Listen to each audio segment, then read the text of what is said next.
আসসালামু আলাইকুম everyone, welcome to GNS sweet family. আজ এত রাতে আমি ভিডিওতে আসছি কেন আমি বলছি। হঠাৎ এক আপুর কথা মনে পড়লো, তার কথা মনে পড়ে ঘুমটা ভেঙে গেল, মনটা খুব খারাপ লাগছে। ভাবলাম আপনাদের সাথে শেয়ার করি। আপু আছে রাত 10টা 11টা বাজে ফোন করে খুব কান্না করছিল। বলছে আপু আমার আর ভালো লাগছে না, আমার হাজব্যান্ডের রাগ। তার হাজবেন্ড নাকি তাকে 5টা সব করে, কিন্তু কাজের এদিক থেকে সেদিক হলে খুব রিয়েক্ট করে তার উপর। আমার কথা হচ্ছে, সে তো আপনার বাড়ির চাকর না, সে আপনার বাড়ির বউ।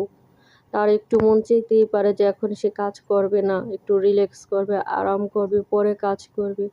তার রান্না বান্না একটু লবণটা এমন হলে আপনি খোঁটা দেন, বা রান্না একদিন হঠাৎ খারাপ হলে বলেন রান্না শিখে আসনে, বাবা মা কিছু শিখায়নি। আমার কথা হচ্ছে, এটি কোন ছোটলোকি স্বভাব যে আপনি তাকে এভাবে কথা শোনান? যে মেয়েটা বাবার বাসায় নিজে প্লেট দিয়ে ভাত খেয়ে হাতটা ধুয়ে প্লেটটা ধুতো না পর্যন্ত, সে মেয়েটা আপনার সংসারে এসে প্রতিদিন সকালে নাস্তা বানাচ্ছে, ঘর গোছাচ্ছে, রান্না বান্না করছে, সবাই মন জুগিয়ে চলার চেষ্টা করছে। মেয়েটা কেন এরকম পরিস্থিতি কেন হবে? মন জুগিয়ে চলার চেষ্টা কেন করবে? সে এসেছে আপনার বাসায় সারা বছরের জন্য। সে আপনার সংসারে নিজের সংসার করে নিয়েছে।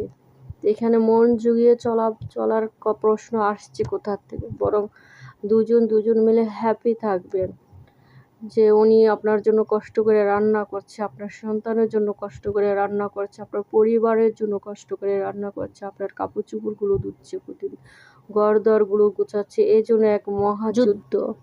তাই বলছি, বিয়ের আগের জীবন এক আর বিয়ের পরের জীবন এক। তবে মেয়েরা সংসার গোছাতে, রান্না বান্না করতে খুবই পছন্দ করে। আল্লাহ হাফেজ।